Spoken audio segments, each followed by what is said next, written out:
Ivoiriennes, Ivoiriens, mes chers compatriotes, il est des moments dans la vie des hommes, des peuples et des nations où la conscience que notre destin collectif transcende la somme de nos individualités et nous impose de franchir les limites de nos égos personnels, nous conduit à rechercher dans nos actes et dans nos discours le succès de la collectivité.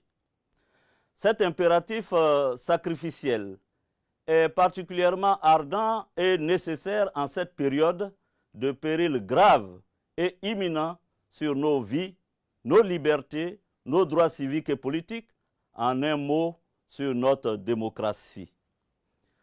Face à la gravité de la situation qui accourt dans notre pays, depuis la décision extrême de M. Ouattara de convoquer tous les moyens légaux et illégaux dans le but de se maintenir au pouvoir, les fils de la Côte d'Ivoire, regroupés au sein de l'opposition parlementaire et extra-parlementaire, ont fait front commun dans une exemplaire unité d'action.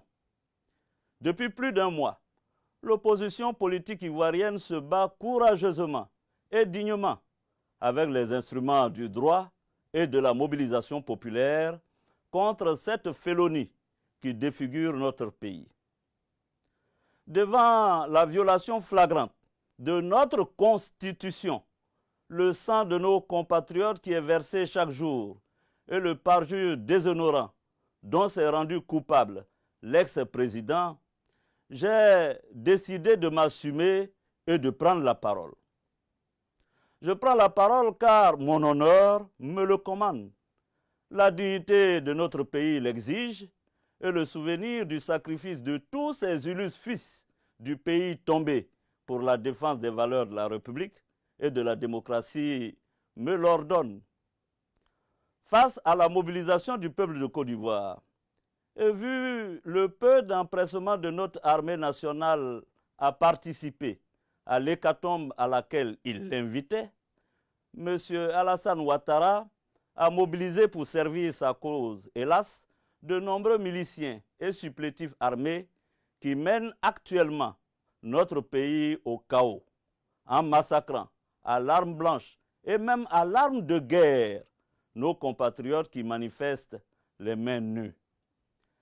Ces hordes endoctrinées tailladent à la machette leurs pauvres victimes, allant jusqu'à incendier des habitations avec leurs occupants à l'intérieur.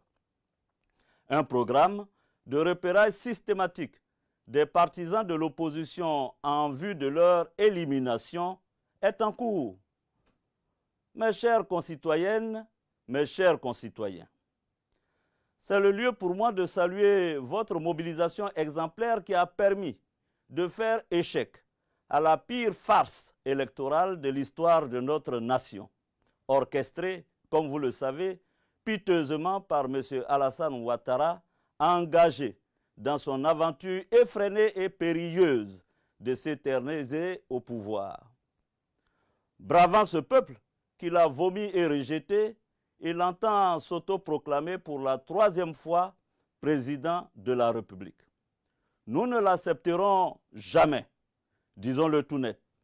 Notre pays est désormais placé dans un contexte de vacance du pouvoir présidentiel, car celui qui tente maladroitement de s'imposer n'en a ni le droit ni la légitimité. En ce moment historique, il n'y a de place ni pour les trahisons, ni pour les demi-trahisons.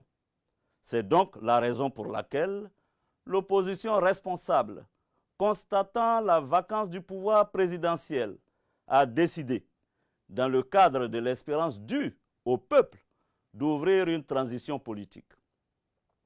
Le Conseil national de transition a été créé pour assurer les charges exécutives de l'État, assurer le fonctionnement régulier des organes et des institutions républicaines durant toute la période de transition. L'ancien président de la République, son Excellence M. Henri Konan Bédié, président du PDCI-RDA, a été désigné pour présider le Conseil national de transition dont je suis membre. Installé dans le schéma mental de tous les dictateurs tropicaux, M. Alassane Ouattara a basculé dans la violence aveugle en déchaînant une répression brutale via ses forces endoctrinées contre les principaux leaders de la transition. Ainsi, le président Henri Konan Bédié, président du Conseil national de transition, est l'objet d'un blocus à son domicile. D'éminents membres du Conseil national de transition ont essuyé des attaques à l'arme de guerre contre leur résidence ou ont échappé tout simplement à des assassinats et à des enlèvements. M. Alassane Ouattara veut absolument décapiter la transition pour pouvoir éteindre toute contestation et régner dans un consensus dictatorial où la paix qui prévaut est celle des cimetières.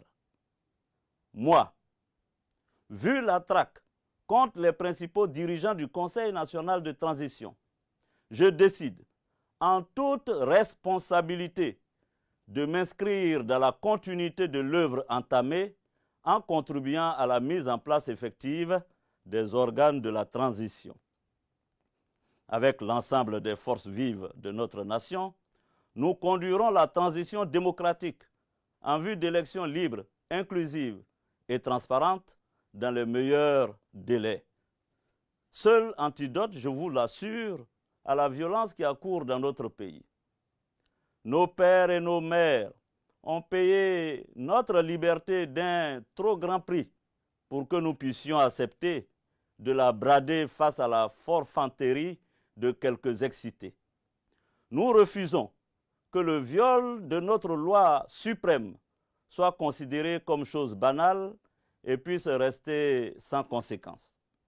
Nous n'accepterons pas que pour la gloire d'un individu, un individu seul, notre pays comptabilise aujourd'hui plus de 100 morts et plusieurs milliers de blessés en moins de 2 mois, que des milliers de nos concitoyens soient emprisonnés parce qu'ils ont exercé leur droit à la liberté d'expression et de manifestation, et que des hommes politiques soient assiégés, traqués, pour avoir exigé le respect de la loi, rien que le respect de la loi.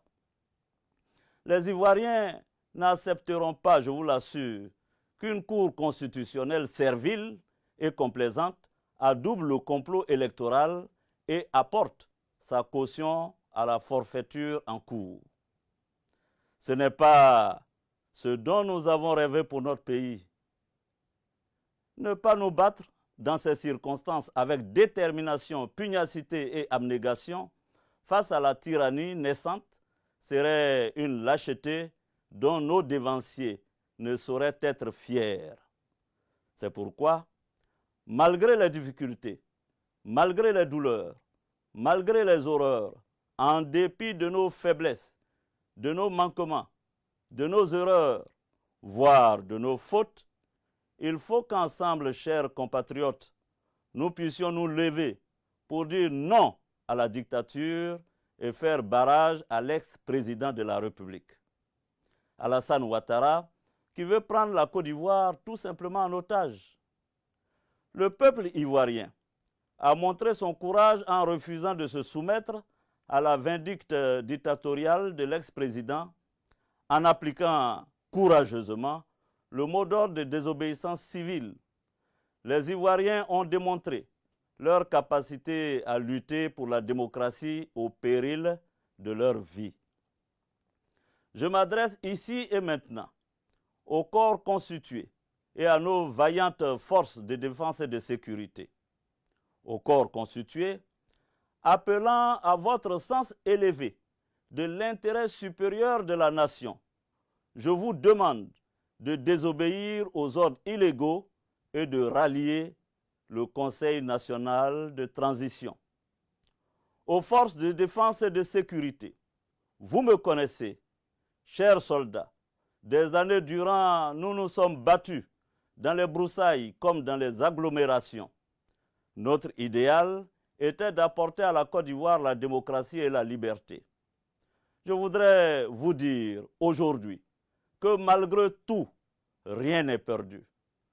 Je voudrais vous dire que nous ne pouvons pas, nous ne devons pas, par peur et par poltronnerie, laisser s'installer durablement la dictature clanique de M. Alassane Ouattara et contempler l'empire de la terreur s'étendre dans notre pays et prendre possession de l'âme de notre nation. C'est pourquoi je demande à vous, soldats, sous-officiers, officiers, officiers supérieurs et officiers généraux de notre armée, de vous regarder dans le miroir de votre âme et de votre conscience et d'agir pour stopper les tueries. Agir pour préserver notre pays de pogroms intercommunautaires, agir pour rétablir la paix et la concorde, agir pour redonner à notre Constitution ses lettres de noblesse. M.